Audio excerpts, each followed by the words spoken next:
Bien, buenas tardes. Bienvenidos a este webinar que estamos organizando desde ISAP Argentina.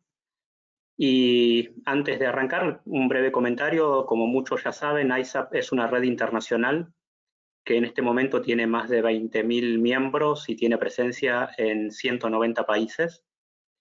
Y en esta ocasión nosotros vamos a estar trabajando con el equipo de Corporación Viviendo, que es una ONG de Colombia con sede en Cali, que se especializa desde el año 1998 en todo lo que tiene que ver con intervenciones en el campo social y comunitario, desde un enfoque muy trabajado desde lo conceptual y desde lo metodológico. Así que eso va a ser un poquito la presentación.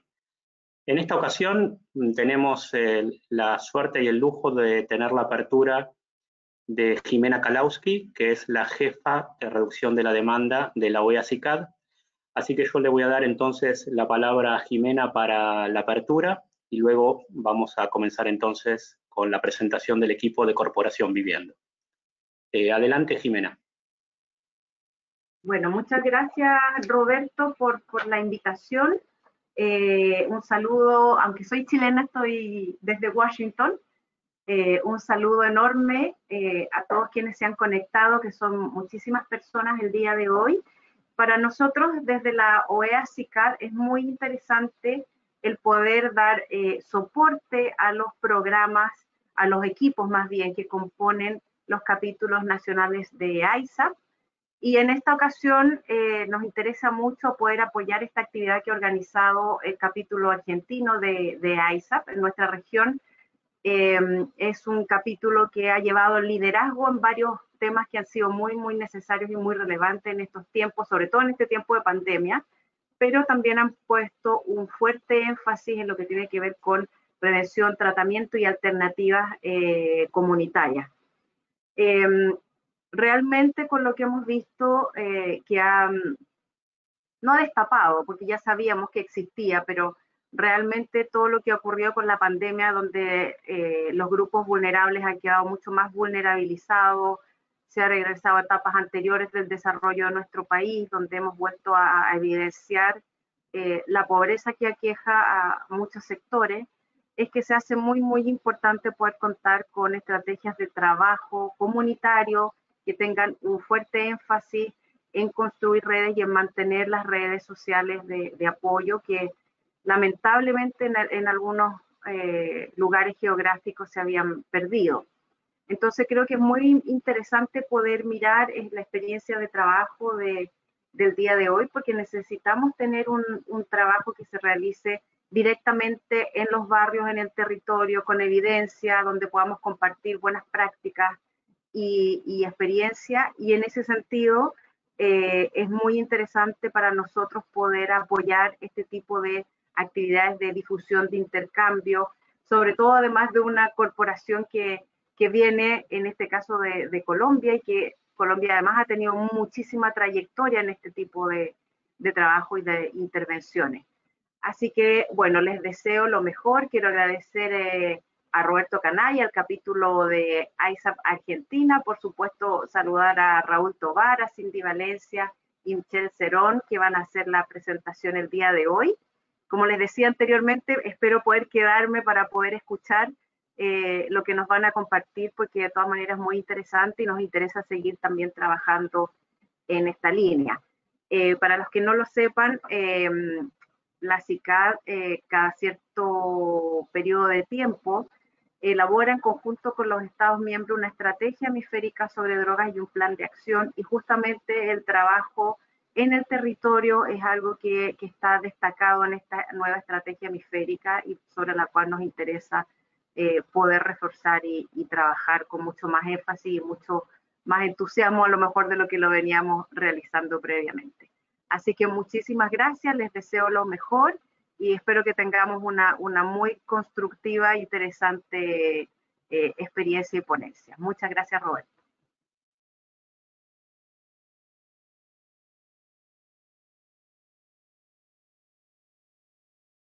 No te oímos, Roberto. Perdón, muchas gracias, decía Jimena, por tus palabras, por estar presente en la apertura. Y bueno, le vamos a dar entonces la palabra al equipo de Corporación Viviendo, en donde Raúl Félix Tobar es el presidente de Corporación Viviendo, y el resto del equipo van a estar haciendo la presentación: Cindy Valencia y Michelle Cerón. Así que adelante, Raúl, te cedo la palabra. Muchísimas gracias, Roberto. Y muchas gracias también, Jimena.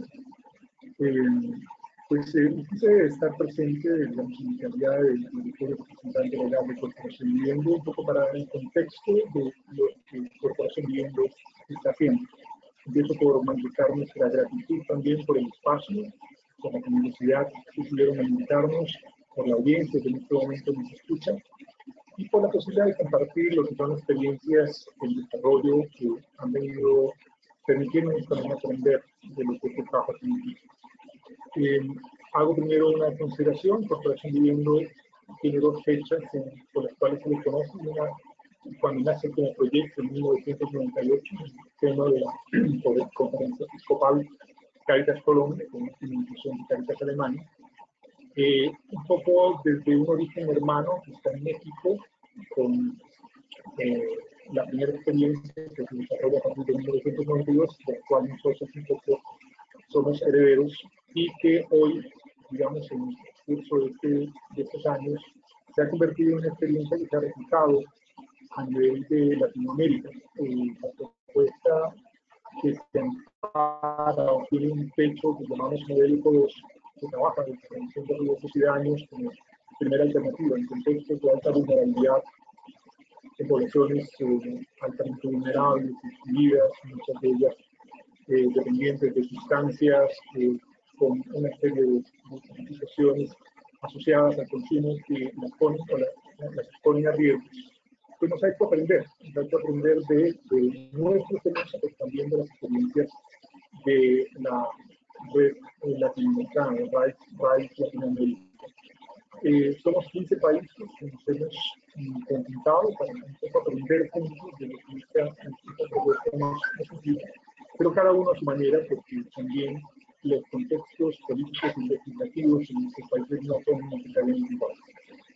Tenemos una relación establecida de tiempo atrás con Chicago de que también nos ha permitido en esos escenarios donde las discusiones se han dado alrededor del tema, pues ponernos un poco al día en estos asuntos que son importantes y al compartirlos, pues nos permitimos aprender. En Colombia particularmente, y estoy ya cerrando la primera parte de esta presentación, nosotros adoptamos la reducción de riesgos y daños como relativamente reciente. No así Corporación Vivienda, que nace como una propuesta que apunta a la reducción de riesgos y daños por los contextos en los cuales nosotros trabajamos. Cuando la propuesta de política nacional empieza a aparecer liderada por el Ministerio de Salud, acompañada por el Ministerio de Protección, perdón, por el Ministerio de Justicia, el tema de reducción de riesgos y daños aparece como una posibilidad, pero por las características de nuestro país, todavía hablar de reducción de riesgos y daños tenía algunas implicaciones que no se consideraban para ese momento fáciles, y por eso aparece dentro de los 4 ejes de nuestra política de reducción de consumo de sustancias sin impacto, aparece el eje de mitigación, donde, digamos, las acciones que nos proponen nos conducen, y hoy sí, ya de manera explícita podemos hablar de reducción de riesgos y daños. Ese camino, pues por supuesto, tuvo que ver mucho con el acompañamiento de otras de instituciones internacionales, de experiencias internacionales, de una lobby, de una abogacía que nos permitió decir por qué era necesario y por qué además era un asunto de responsabilidad propia, que era un tema de salud pública, y en ese sentido hoy podemos decir que se acepta, que es parte de la política y puede ser nombrado con el nombre que le corresponde, que es el de reducción de riesgos y daños. Eso ha implicado, por supuesto, personas como Cecilia, otras personas que han tomado como la batuta, por decirlo así, nos han permitido también trabajar por esto, han garantizado que hoy la reducción de riesgos y daños sea una acción posible en los marcos legales. Para eso el Ministerio de Salud y el Ministerio de Justicia y las Naciones Unidas han contribuido a que eso sea así. La experiencia que vamos a contar ahora un poco es lo que hemos hecho desde Cali, la ciudad donde nos encontramos. Y pues, Corporación Vivienda es una organización de carácter nacional. Tenemos propuestas no solamente en Cali, que no quedamos para Perú, sino también acompañamos propuestas en otros lugares de la ciudad colombiana. Y tenemos también, al igual que pertenecemos a RAIZ Latinoamérica, tenemos un capítulo de RAIZ Colombia, donde somos 17 organizaciones. No todas trabajamos en el tema de reducción de riesgos ciudadanos, pero sí todos trabajamos en contextos de alta vulnerabilidad.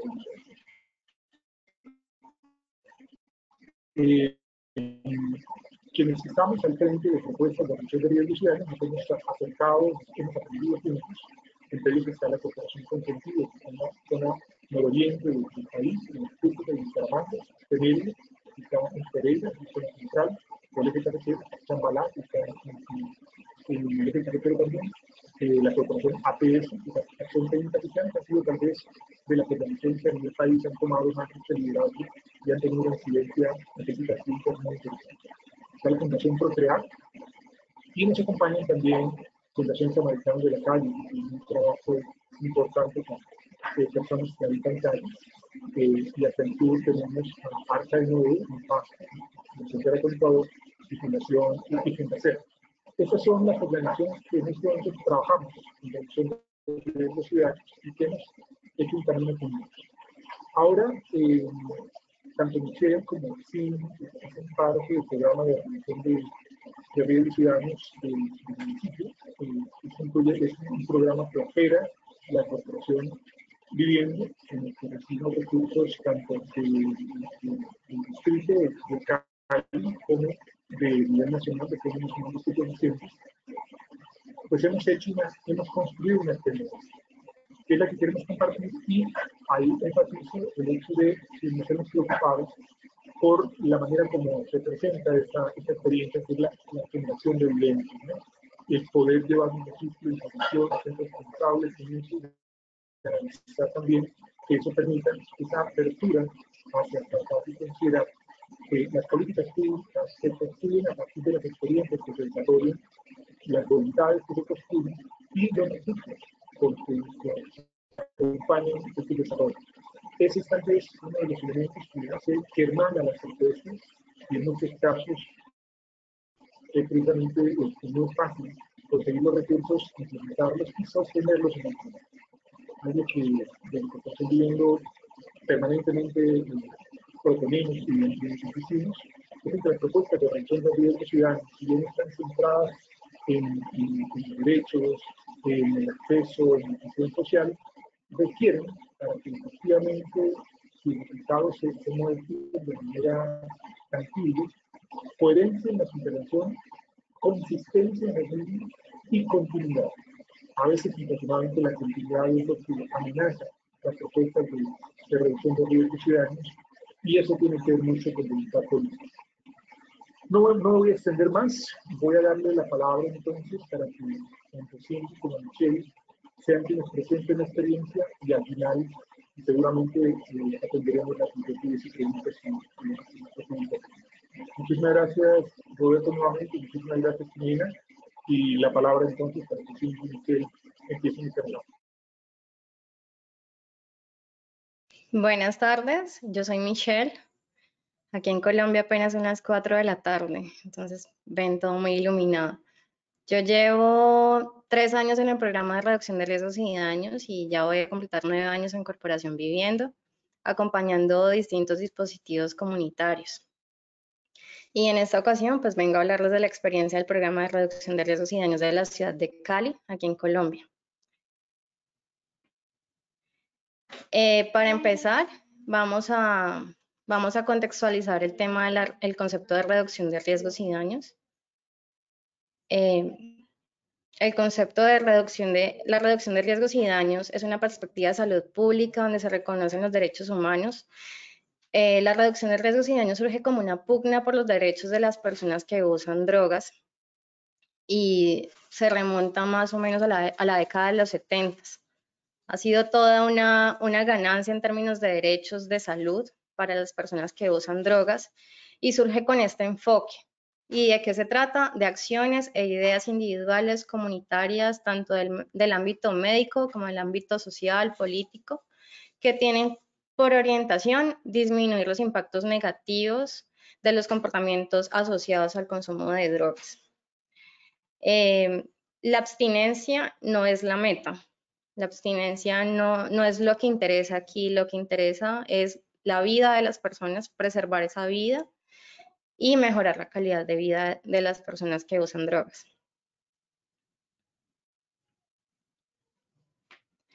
La reducción de riesgos y daños relacionada a las sustancias psicoactivas tiene que ver con proteger la vida y promover cambios positivos en las personas que usan drogas, mejorar las leyes y políticas sobre drogas y su aplicación.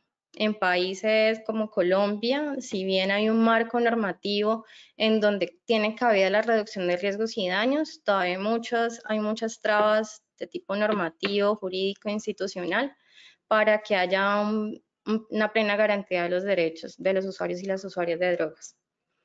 Entonces es muy importante direccionar las acciones también hacia este eje y ofrecer alternativas a los enfoques de prevención y abstinencia también.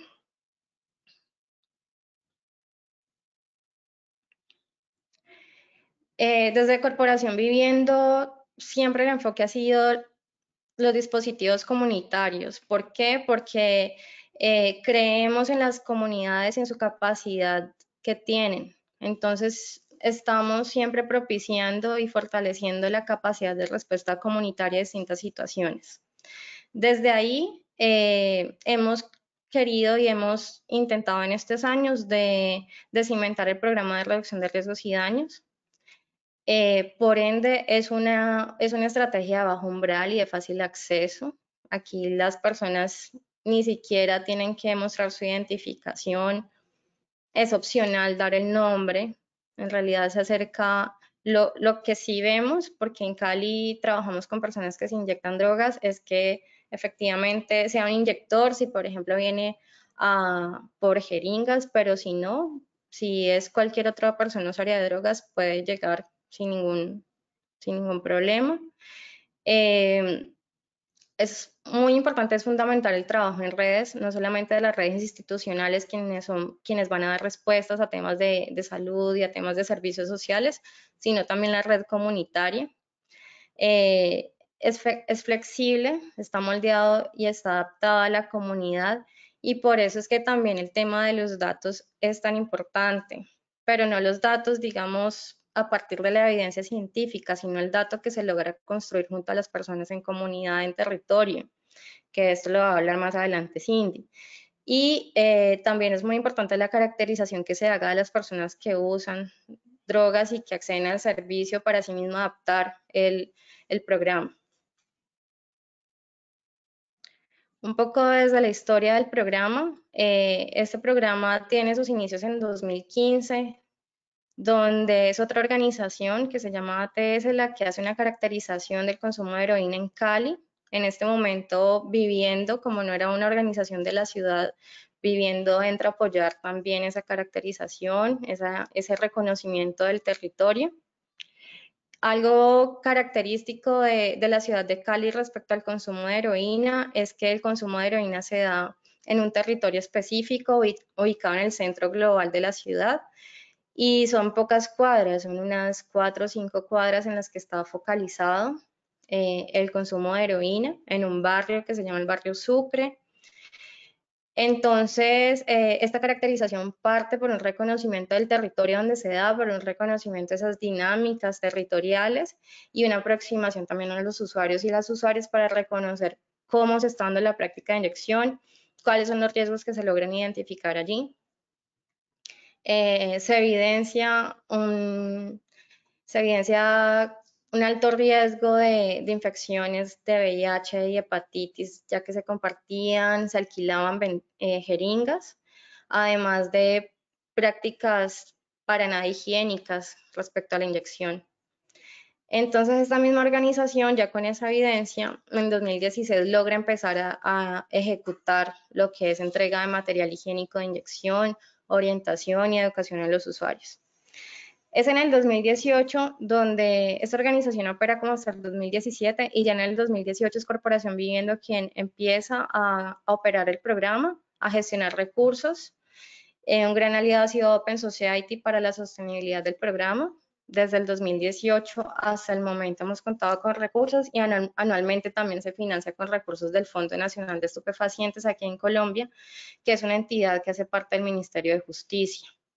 Entonces, año a año lo que hacemos es fortalecer el programa para que sea una respuesta cada vez más integral y también adherida al tema comunitario.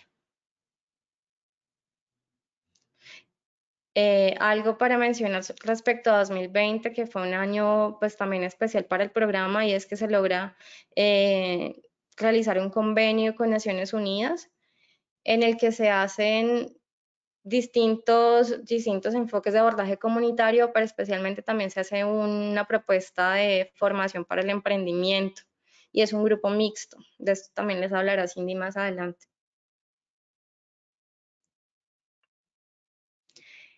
De lo que les hablaba ahorita respecto a los datos es que para nosotros es importante comprender a la población que se atiende para adaptar también las estrategias. Cuando llega el usuario al programa, pues como yo lo mencioné, no necesita decir su nombre completo, su número de cédula de identificación, pero siempre les preguntamos si acceden a una encuesta de caracterización. Hasta el momento hay 342 personas que se inyectan drogas encuestadas con ese instrumento. En ese instrumento tiene varias dimensiones que nos permiten tener una caracterización sociodemográfica, que es lo que les voy a presentar ahorita.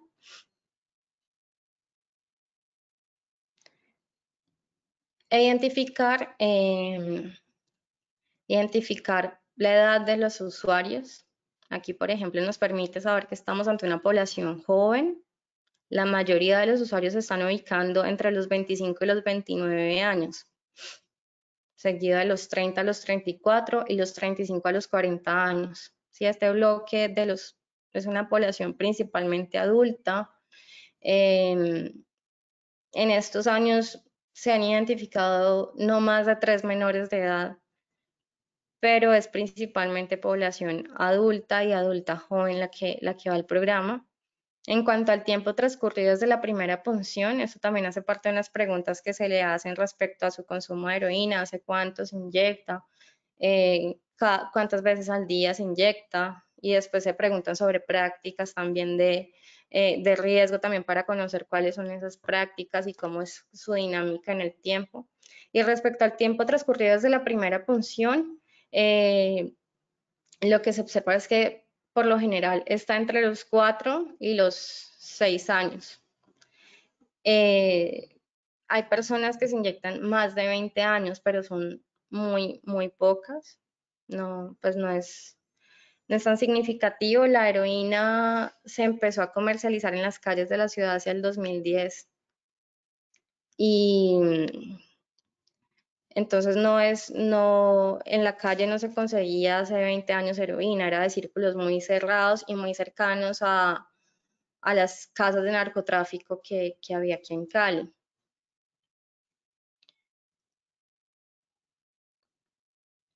Respecto al sexo, la mayoría, el 90% son hombres.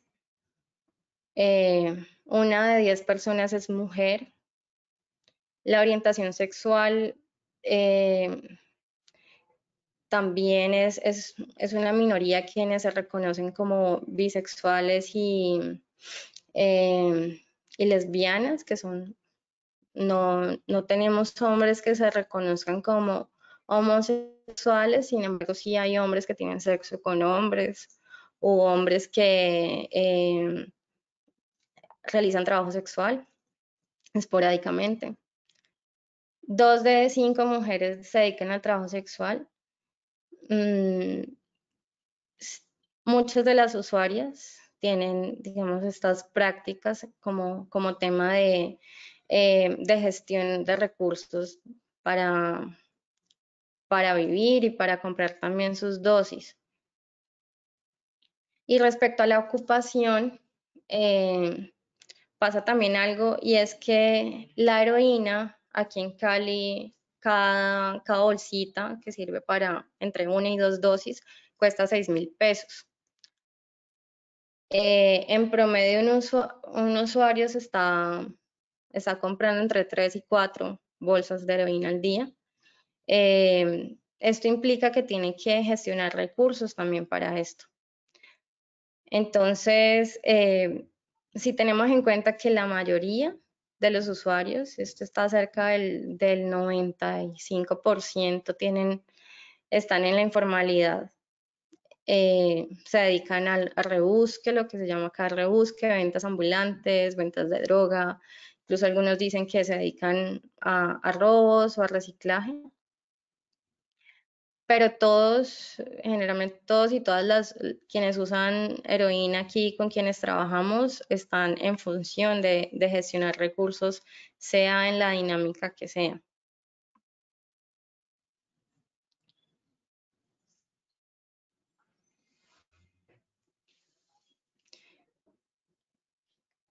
Y pues frente a lo que también conversaba Raúl sobre las condiciones de vulnerabilidad, aquí es importante también mencionar que el 34% de la población atendida es habitante de calle, lo que corresponde a 116 personas. Esa es como la población más representativa que tenemos en el programa, que tiene pues más vulneración de derechos por el tema de estar en calle, de inyectarse en calle, de que hay población también no asegurada, que más adelante vamos a ver, que no está en el régimen de salud.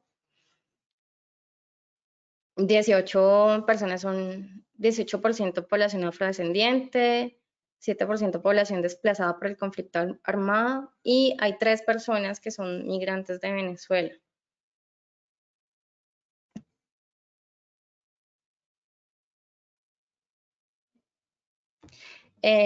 Bueno, por tanto, y dado las características de esta población, el dispositivo está ubicado en el barrio, no está por fuera, está ahí en el barrio. Está a pocas cuadras donde se desarrolla toda la dinámica de expendio y de consumo de heroína. Es un equipo que no solamente está intramural, sino que también está extramural, que todos los días está en el territorio haciendo búsqueda activa de usuarios para hacer acompañamientos médicos o recogiendo jeringas, haciendo concientización sobre distintos temas. Están observando cómo está la práctica de inyección, están observando si se están compartiendo jeringas, es un equipo que está en calle y ocasionalmente también se hace entrega de material higiénico en territorio y se trata de adaptar justamente para esta población.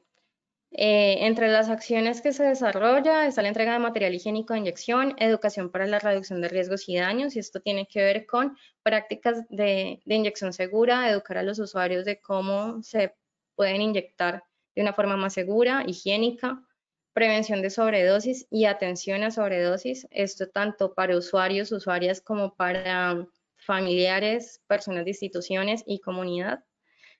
Curaciones por enfermería, entregas de medicamentos para tratamientos de VIH y tuberculosis, atención psicosocial, orientación y acompañamiento para accesos de rutas de salud y rutas de servicios sociales, recolección de jeringas en territorio, atención a sobredosis.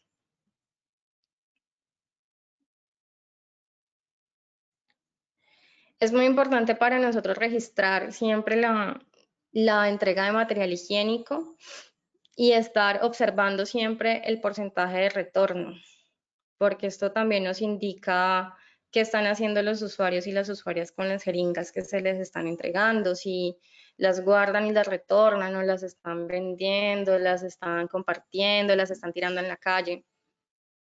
Entonces siempre estamos registrando esto, hay una matriz que diariamente se alimenta.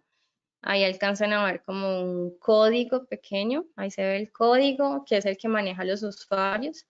La idea es que todos los usuarios tengan un código para que no se les ponga el nombre allí en el documento o para no tener que manejar si esos registros con nombre, sino con código para proteger pues, la identidad de la persona. Y se registra qué material se le está entregando. Sobre los datos del último mes, tenemos que hicimos 1.605 atenciones, 7.102 jeringas entregadas y hay un porcentaje de retorno del 55%. O sea, el 55% de esas jeringas vuelven al local y se depositan en un guardián que está allí.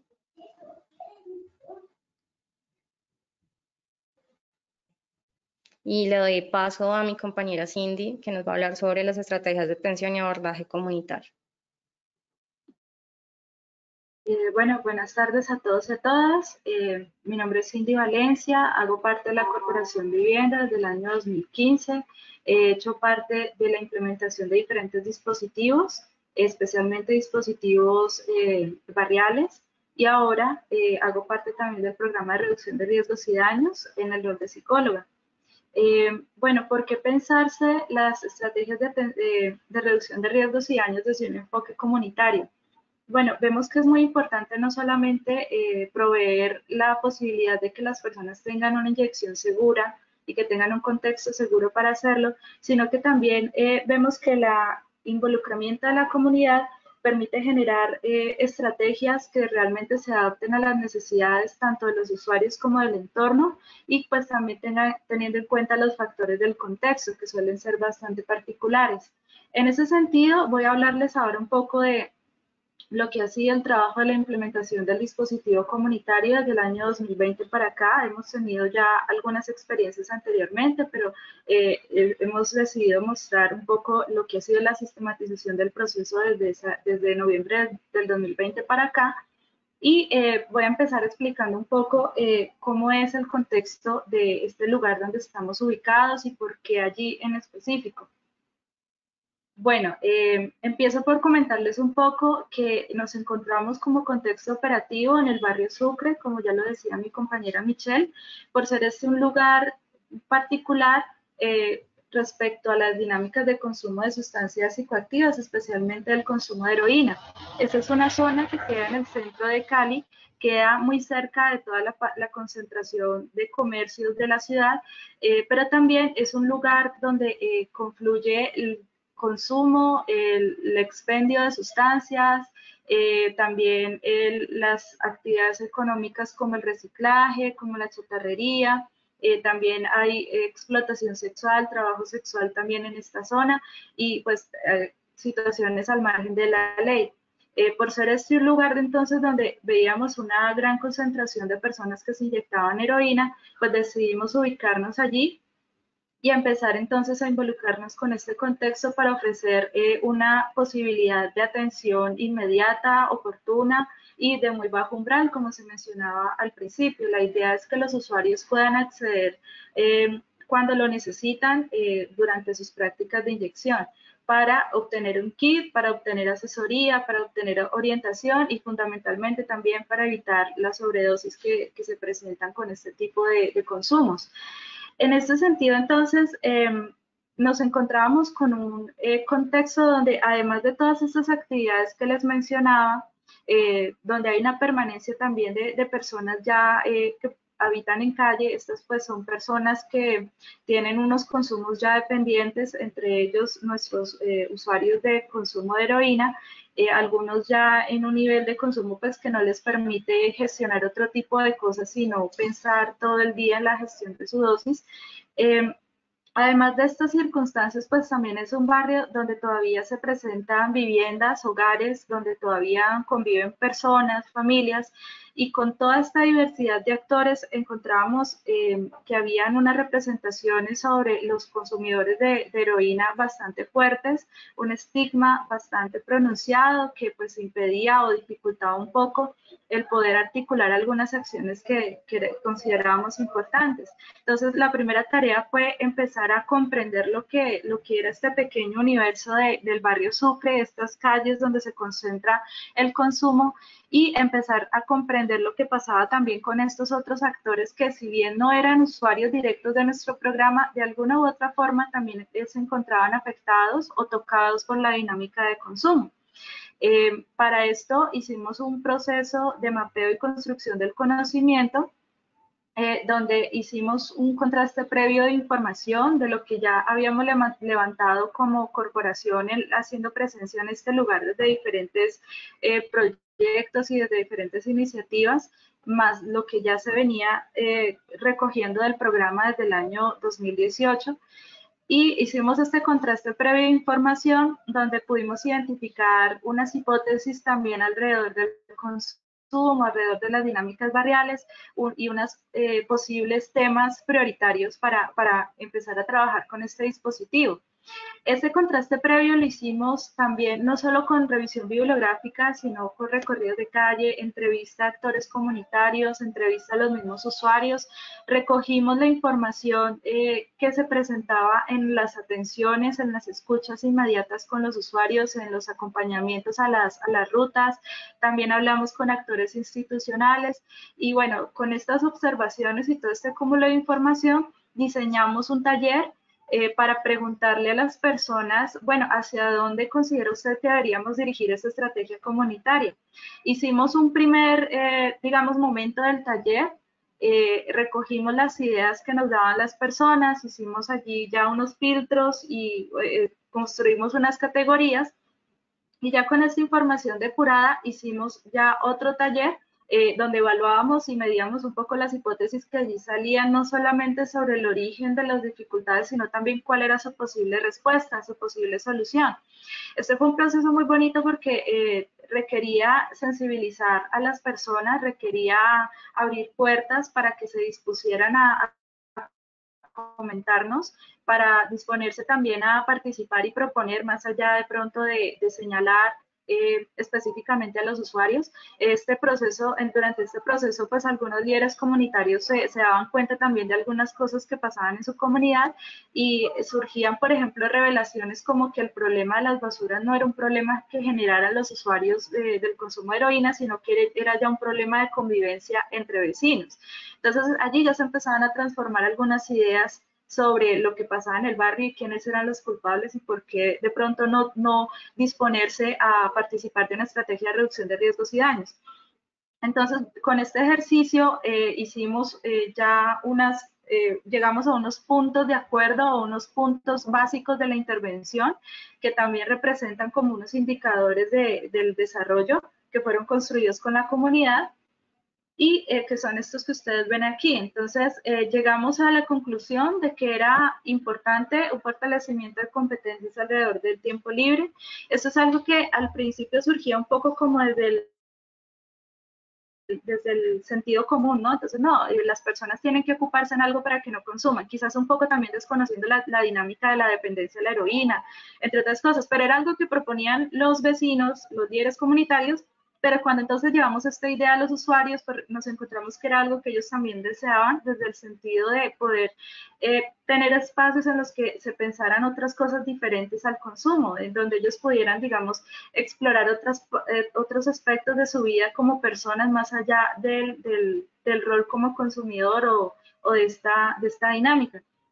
Entonces fue algo que atendimos, fue la voz de la comunidad y de los usuarios allí reflejada. Se llegó a la conclusión también de que era supremamente importante una formación en derechos y deberes ciudadanos, derechos en el sentido de la importancia de contar con herramientas para la exigibilidad de derechos. Estas son personas que sufren muchísimas vulneraciones, estoy hablando particularmente de los usuarios, están expuestos a la explotación sexual, también se involucran en actividades al margen de la ley, y esto pues les lleva a algunas dinámicas donde pues son agredidos por otras personas, por la misma autoridad. Entonces, bueno, también saber cómo enfrentar estas situaciones, pero entonces también precisamente por el llamado a la comunidad nos decían, bueno, hablemos también de deberes porque es importante para la convivencia.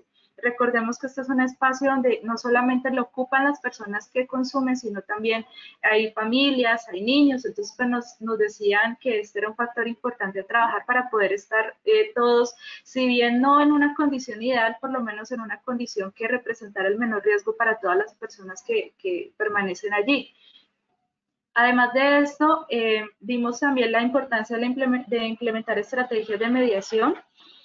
en el sentido de construir puentes, construir canales de comunicación entre diferentes actores, no solamente entre usuarios y vecinos, sino también entre los mismos vecinos, y también dar herramientas para poder hablar ante entes institucionales, para sus propias necesidades, para las propias problemáticas del barrio en general.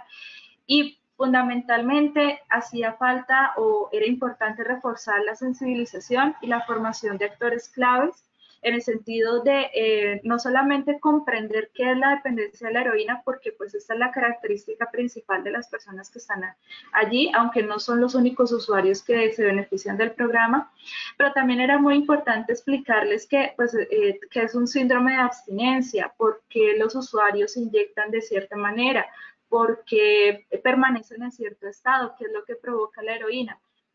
Y en este proceso también identificamos algo que fue muy importante, y es que un punto de interés común era el interés por resguardar la vida.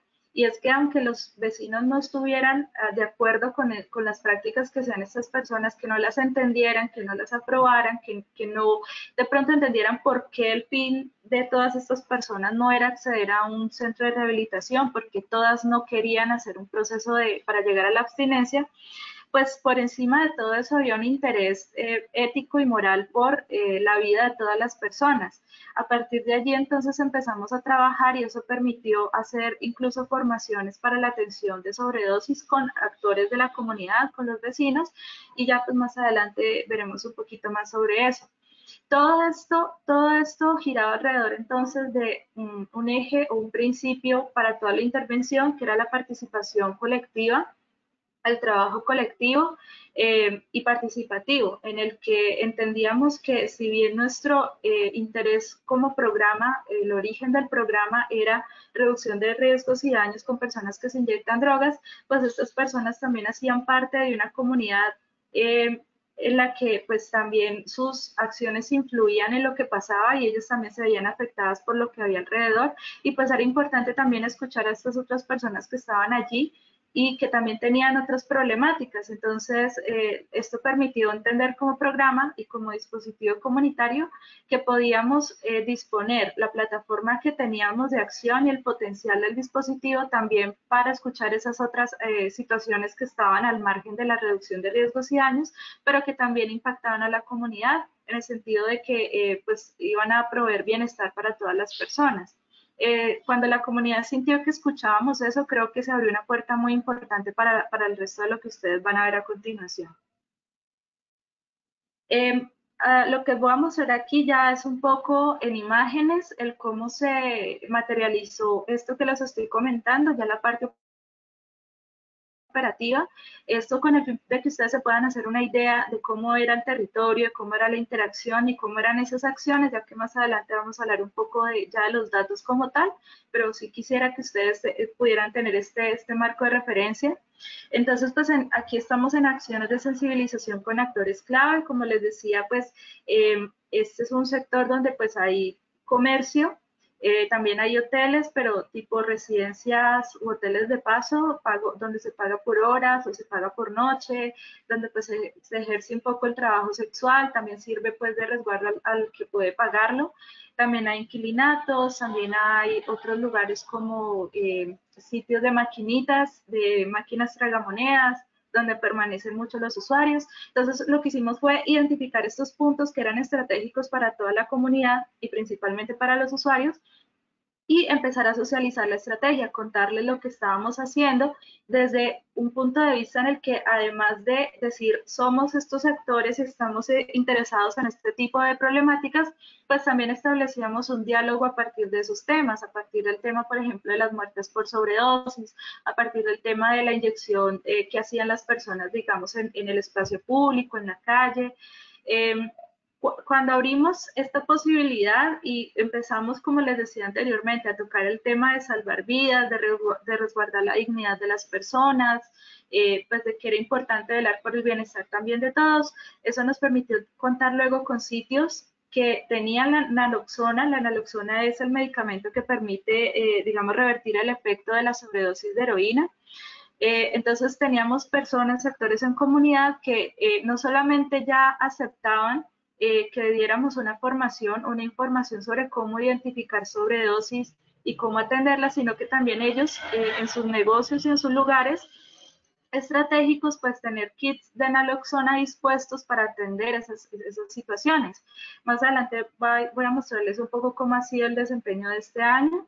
Y también pues la posibilidad de tener guardianes para el desecho de las jeringas por fuera del programa, por fuera del espacio ya físico del local, y tenerlos en comunidad para que las jeringas pudieran ser depositadas allí y no fueran depositadas en la calle, que era pues una de las cuestiones que más preocupaba a los vecinos.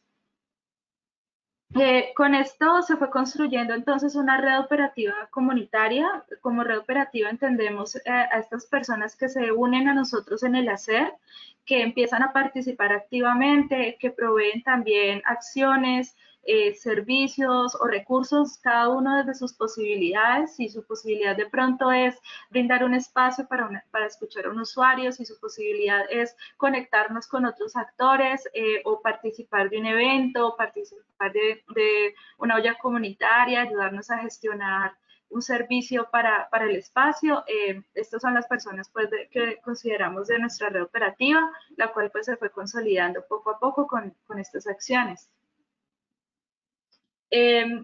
También pues consolidamos la red de recursos institucionales y comunitarios. Ya como red de recursos institucionales pues contamos con los programas oficiales.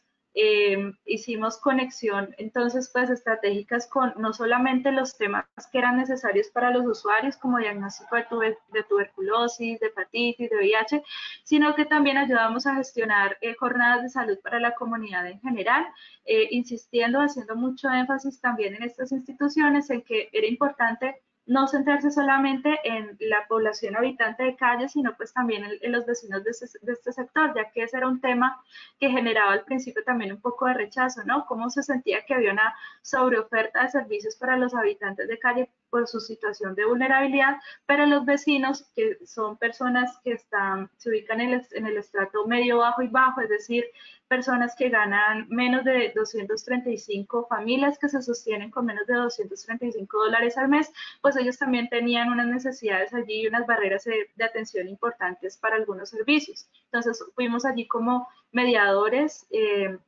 conectando a los líderes con los servicios, hablando un poco también para que pudieran abrir la oferta para las personas de la comunidad.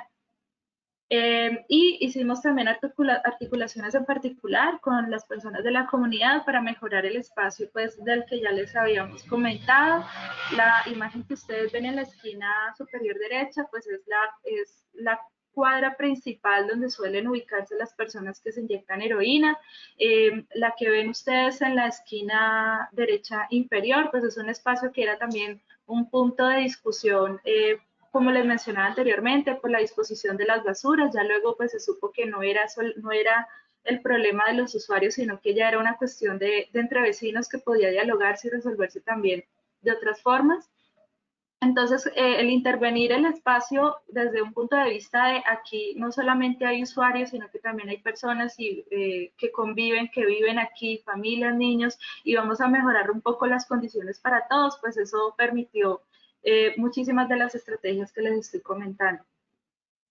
También se hicieron acciones comunitarias socioeducativas. Estas acciones tenían como propósito no solamente formar sobre la atención en sobredosis, como ustedes ven en los ejemplos de la derecha, sino también hablar con los usuarios y seguir fortaleciendo el tema de la reducción de riesgos, enseñándoles a hacer una inyección segura, reforzando la importancia de no compartir jeringas y también introduciendo el tema que les comentaba anteriormente podríamos decir deberes ciudadanos, pero sería más bien como criterios para una convivencia con las personas del sector, y era pues haciéndole mucho énfasis en la necesidad de depositar correctamente los residuos de su consumo, es decir, las jeringas.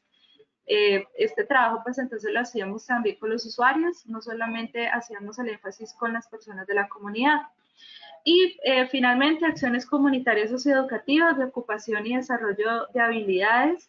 Este fue un proceso que pensamos precisamente que no fuera solamente formaciones aisladas, sino que fuera un proceso que pudiera desarrollarse con un propósito. Y gracias pues a la financiación que tuvimos este año de noviembre a marzo con Naciones Unidas, pues logramos destinar una parte del recurso para formar algunas personas, usuarios, red de apoyo familiar y personas de la comunidad en habilidades personales, habilidades de comunicación y habilidades para poder ejercer una actividad económica, con el propósito de que al final de todo este proceso pudieran acceder a un pequeño plante que significaba un acceso a insumos o materiales para una unidad de negocio, una idea de negocio que cada uno desarrolló durante los 3 meses que se hizo el proceso de formación. Cabe resaltar que este proceso pues contó con un momento de selección donde pues se hablaba con los usuarios, se les preguntaba un poco si estaban en disposición, si querían participar del proceso, entonces pues surgió de su voluntad de estar allí y terminar el proceso al final. Y además de todo esto, pues también seguimos con las acciones propias y los servicios propios de un dispositivo comunitario, como son las acciones de escucha, la acogida, el acompañamiento, las intervenciones breves, la asesoría y la orientación, pues que son acciones fundamentales para poder identificar pues estas situaciones de riesgo críticas y también pues las que son crónicas, las que vienen desarrollándose en el tiempo y poder derivar y canalizar hacia los servicios que son necesarios y poder gestionar también la movilización en la comunidad necesaria para poder responder a ellas. Ya ahorita vamos a hablar propiamente de los datos y vamos a retomar entonces la entrega de naloxona. Recuerden, la naloxona sirve para revertir el efecto de la sobredosis de heroína. Con la distribución de la naloxona logramos consolidar 5 puntos en comunidad que son estratégicos. Estas personas, ellas mismas ya han atendido sobredosis, los usuarios saben dónde hay naloxona, es decir, que cuando entre ellos mismos identifican que hay una persona en este estado, ellos pueden acudir a estos lugares a pedir el kit de naloxona. El kit no tiene ningún valor comercial, no sirve para ningún, digamos, otro propósito, sino de salvar vidas. Entonces, pues está allí a disposición, incluso cuando, digamos, el programa no está en operación, como es decir, por ejemplo, los fines de semana. En este sentido, desde marzo hasta la fecha se han entregado 23 kits. Siempre cada semana se hace un recorrido por estos 5 puntos, se pregunta si han habido sobredosis y se repone el kit que se haya usado, tratando de que siempre hayan 2 en el mismo punto, porque pues a veces es necesario más de una inyección de naloxona.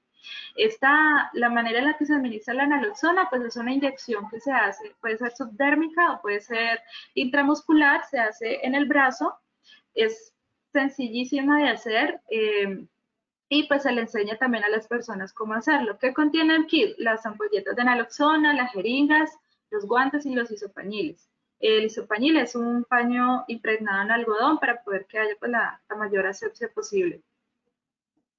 Pasamos ahorita entonces a esas redes que les comentaba anteriormente, como la red operativa y la red de recursos. Nosotros, ¿por qué analizamos las redes? Bueno, analizamos las redes porque entendemos que la comunidad es un sistema de relaciones y pues esto nos permite entender esos flujos de la comunicación, esos cambios en el sistema, la posibilidad de transformaciones. En este sentido, lo que hacemos es recoger una información sobre los actores principales, que ahora pasan a llamarse nodos para efectos del análisis, y vaciar esto en una matriz Excel que nos permite, por un lado, una de las posibilidades es establecer si existe o no existe relación entre los diferentes actores, o si existe o no existe relación entre los actores y atributos que nosotros pues identifiquemos como necesarios. Los atributos pueden ser, por ejemplo, atiende situaciones en salud, atiende población infantil, provee acogida. Entonces, pues eso nos permite luego con esta información pasarle a un programa que nos arroja un grafo, que es lo que ustedes van a ver a continuación. Entonces, pues aquí lo que estamos viendo es como el dato sistematizado por nosotros, y a continuación está eso traducido en un grafo. ¿Qué es un grafo? Un grafo es una imagen de cómo es el sistema de relaciones en determinado tiempo y de acuerdo pues a determinado concepto. En este caso, les traigo un ejemplo de unas características estructurales, es decir, de cómo es la relación entre los actores comunitarios, si se conocen, si no se conocen, si cooperan entre ellos o todavía no cooperan entre ellos. Y esto pues, nos permite entonces ver estos dos ejemplos. En el lado izquierdo, ustedes pueden ver que dice red operativa comunitaria tiempo cero. Esto es cómo era ese sistema de relaciones de la red operativa a noviembre del 2020. Y al lado izquierdo, en la parte de abajo, red operativa comunitaria tiempo 1. ¿Cómo es ese sistema de relaciones a 2021? Entonces, pues no me voy a detener mucho en la minucia de esto, pues ya que el tiempo es corto, pero aquí ustedes a simple vista pueden identificar algunas diferencias. Entonces, pues lo que vemos aquí es que hubo un aumento de nodos de la red operativa. Ya les comunico. Pasamos de una red operativa de 25 a 33 nodos. Esto también pues incluye un cambio en las relaciones y hay un movimiento entre algunos nodos en particular. Estos nodos empiezan a relacionarse con otras personas. Allí vemos entonces potenciales de colaboración, vemos potenciales para el flujo de la comunicación. Si decidimos trabajar en la transformación de alguna representación social, esto pues nos indica, por ejemplo, qué grupos o subgrupos hay dentro de la red y de quién, digamos, es la persona en la que se concentran todas las relaciones y que tiene una centralidad allí importante. Es decir, que si trabajamos con esta persona, eso puede afectar al resto de la red o a ese subgrupo. Y al lado derecho vemos la red de recursos institucional al tiempo 0, noviembre del 2020, y al tiempo 1, marzo del 2021. Entonces, pues lo que se ve aquí es que pues, se incluyen nuevos nodos en la red, hay un cambio en la densidad de las relaciones y pues hay algunos nodos que, digamos, tienen una sola relación dentro del sistema. Esto es importante tenerlo en cuenta porque puede ser, por ejemplo, que si ese nodo que es supremamente estratégico para conectarme, por ejemplo, con estos otros nodos que están tan alejados, pues si yo pierdo esa persona, este contacto, pues es posible que pierda estos otros 4 que están allí. Pero entonces es lo que nos permite ver que esto es una posibilidad y pues tratar de intervenir en esa situación. Puede ser conectando este nodo con otros, puede ser fortaleciendo más pues, las relaciones al interior del sistema, en fin. Esto nos permite tomar decisiones, nos permite orientar también la intervención a nivel de la transformación del sistema comunitario, ver qué recursos son necesarios traer a la comunidad, cuáles ya están allí y cuáles podrían potenciarse. Y pues bueno, esto es como una parte fundamental del análisis. Aquí ya voy a hablar un poco de lo que son atributos. Lo que veíamos antes era como una matriz de relaciones. Esta ya es una matriz de atributos. En este caso de la red de recursos institucionales, vemos que frente a la relación con los atributos de 10 instituciones que trabajaban, abordaban la situación de las personas que se inyectan drogas, pasamos a 16. De 6 instituciones que abordaban el habitante de calle, pasamos a 14. De 6 que abordaban migrantes a 11. De 5 que abordaban población LGBTI a 11, lo mismo para trabajo sexual, lo mismo para trabajo con niños y adolescentes. De adulto mayor pasamos de 8 a 13 y de comunidad en general de 6 a 11. Entonces, ustedes pueden ver cómo ingresan nuevos nodos y puede ser que el nodo al principio solamente aporte un tipo de función o tenga solamente un tipo de atributo, pero esa relación puede cambiar en tanto pues empiece a participar de otros espacios, de otro tipo de servicios del dispositivo. Esta es la matriz de atributos para la red operativa comunitaria. Vemos entonces que de 19 personas, aquí ya hablamos de actores puntuales que participaban en funciones como apoyo logístico, pasamos a 22. Y bueno, ustedes ven aquí la tabla de cambio del tiempo 0 al tiempo 1. Estas funciones de la red operativa son muy importantes porque, por ejemplo, apoyo logístico son los que nos acompañan en la posible ejecución de acciones en el territorio, en la gestión, en la posibilidad, pues, de cuando se hacen falta tantas manos a veces para poder lograr algo. El enlace son los que nos conectan con otros actores comunitarios importantes. Acompañantes son los que pueden ejercer funciones de acompañamiento con usuarios. Alimentación, se explica por sí misma. Hospedaje, que es muy importante, es quien está en posibilidad de ofrecer este servicio a alguna persona en algún momento. Mediadores, para la resolución de conflictos, estos suelen ser líderes de opinión que pues, hacen como este favor a la estrategia de hablar por ella, de presentarla, de conectar con otros, digamos, quizás otros líderes no tan favorables todavía a la estrategia. Bueno, gestores, personas que pueden ofrecer información o educación. Los estrategas o los críticos, que son también los que observan todo lo que pasa con la estrategia y hacen sus aportes, a veces a favor, a veces de pronto un poco en contra. Lo importante es que esa voz sea tenida en cuenta y sea también una fuente de retroalimentación de la estrategia. Apoyo a actividades, cuidadores y asistencia básica, la que entendemos, por ejemplo, como situaciones básicas de las personas como alimentación, como vestimenta, como posibilidad de asearse, y trámites burocráticos. De allí entonces ahora pasamos a lo que son el análisis de hojas de primer contacto. Estos son instrumentos que manejamos desde el modelo de tratamiento comunitario, que es el marco, digamos, conceptual de toda nuestra intervención. El propósito de este instrumento es pues poder registrar unas condiciones de la situación de las personas.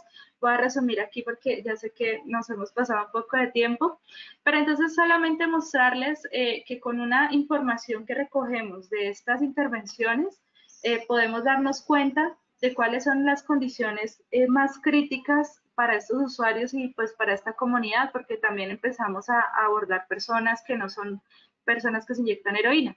Entonces, las situaciones más críticas, obviamente por el carácter de nuestra intervención, las que tienen que ver con sustancias y con alcohol, pero también hay la petición de capacitación y formación, y pues está el uso de drogas por intravena, se explica por sí mismo, está la necesidad de colaboración, apoyo para la organización y planeación, hay problemas conductuales de los usuarios y, bueno, relacionales y psiquiátricos. Entonces, voy a mostrar aquí solamente las respuestas y con esto pues ya voy a ir cerrando mi parte de la intervención, atenta pues a sus posibles preguntas. Entonces, pues cedo la palabra, no sé si Michelle pueda retomar, si tenemos tiempo para retomar la parte que sigue o ya. Sí, Cindy, gracias, muy clara toda la presentación, gracias también Michelle. Y vamos a, como ya estamos en tiempo, vamos a dejar un espacio para ver si hay algunas consultas. Creo que tenías algunas diapositivas más, así que no sé si querés cerrar con algo del final y damos ya el espacio a las preguntas. No, voy a dejarlas aquí simplemente para que ustedes puedan verlas. Ya, era solamente eso. Mientras hacen las preguntas, pues está allí la información. Perfecto. Bien, había algunos comentarios respecto de la particularidad del contexto en el que trabajan y bueno, y que trabajan con todo un tema que por lo menos en la gente que hace los comentarios de aquí de Argentina no es algo muy común, que es el tema del consumo de heroína por vía inyectable, ¿no? Pero la primera pregunta tiene que ver con el tema de cómo han cambiado el tema de las redes comunitarias, y la pregunta concreta es cómo ese cambio en el tema de las redes, que lo han mostrado con los gráficos, ha influido concretamente en el mejoramiento de cada uno de los casos particulares que tienen que ver con el consumo de heroína. No sé si quieren responder Cindy o Michelle. Vale, pues yo puedo aportar allí una respuesta. Pues bueno, como les mencionaba, para nosotros fue un gran avance el poder contar con personas en comunidad que atendieran ellas mismas la sobredosis de los usuarios. Contextualizo un poco, como ellos están en la misma cuadra y permanecen allí la mayor parte del tiempo, a veces pues caen en sobredosis y pues fue importantísimo que hubiera personas pendientes de ver que si respira, de hacer estímulo doloroso, que es pues así un masaje acá en el pecho para ver si responde, y pues estuvieran como muy atentos a estas condiciones pues ya tan problemáticas de salud para inyectar la naloxona. Entonces allí la manera en la que se han salvado vidas, este año no hemos tenido reporte de muertes por sobredosis, hemos tenido sí atenciones, se han atendido unas 14 sobredosis, más no ha habido muertes, entonces creo que pues eso es un gran avance de esta red operativa. También en el poder contar con espacios en comunidad para hacer pruebas, por ejemplo, de VIH, cuando a veces el local está, pues ya tenemos otras acciones allí dentro del local, entonces poder hacer, tener este servicio en, por ejemplo, la Junta de Acción Comunal y brindar un espacio de privacidad, en también cómo los líderes comunitarios han hablado con otras personas a favor de la estrategia para poder, digamos, facilitar acciones en territorio, es decir, cómo transformar un poco esa representación sobre la persona que usa sustancias inyectadas y este interés también por saber cómo son las rutas de atención, por saber cómo poder, qué servicios son los que hay disponibles para las personas habitantes de calle. Hemos tenido casos donde, por ejemplo, ellos mismos, la misma comunidad, los vecinos llaman a la ambulancia o pues bueno, van y llevan personas al local, incluso algunas que no consumen heroína, pero que sí consumen sustancias psicoactivas, para que nosotros les demos asesoría y orientación en cómo iniciar una ruta para tratamiento. Entonces, como que esta relación con las redes, con esa expansión que ha habido de nuevos nodos, esta posibilidad de nuevas relaciones, pues hace que la estrategia pueda afianzarse en el territorio, que los esfuerzos que se hacen a nivel de formación, de información, de capacitación, pues queden en personas allí que sean multiplicadoras para ello. Entonces, pues eso es como lo que se ha visto en favor de la estrategia de reducción de riesgos y daños con la transformación de las redes, además de pues ya los nodos institucionales, que son estos servicios que traemos para situaciones particulares, como ustedes ven allí, hepatitis C, VIH, tuberculosis,